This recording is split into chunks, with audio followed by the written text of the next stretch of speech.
के सुनी सुनी ताना बम भोलायो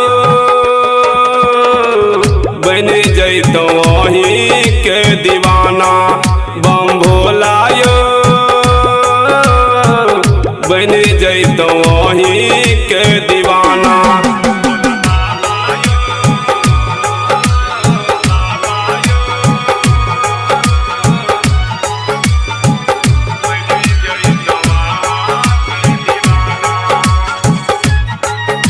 Presented by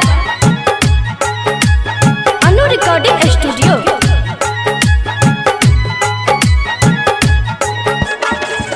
कहैया कन्या हमरा खाना बनायो घर में झाड़ू पोछा लगायो।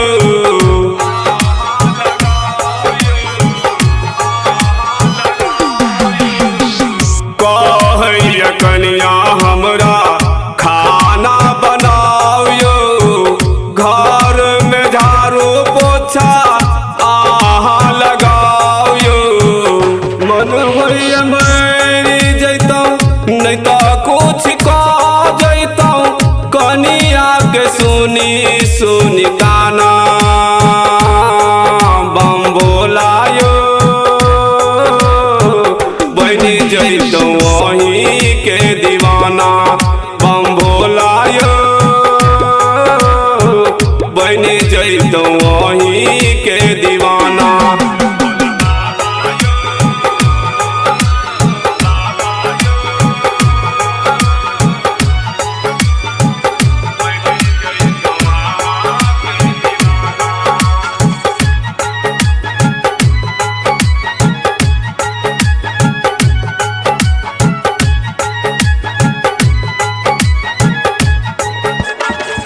कनिया के कुछ कहै छी मारैया ताना कहैया कि हम जाइ छी कथाना।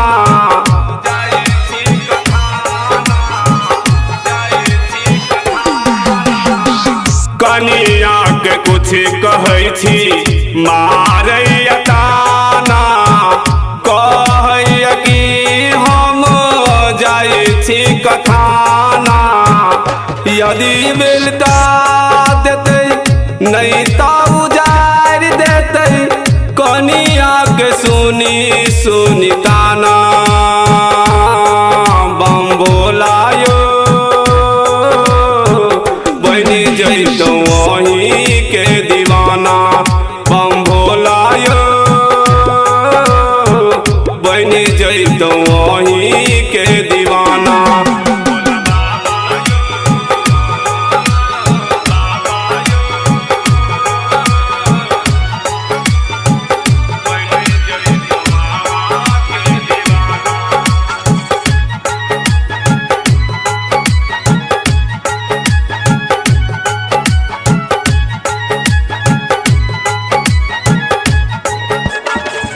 देखी जवाना गावैया गाना नाम एगो कर शिवन दीवाना।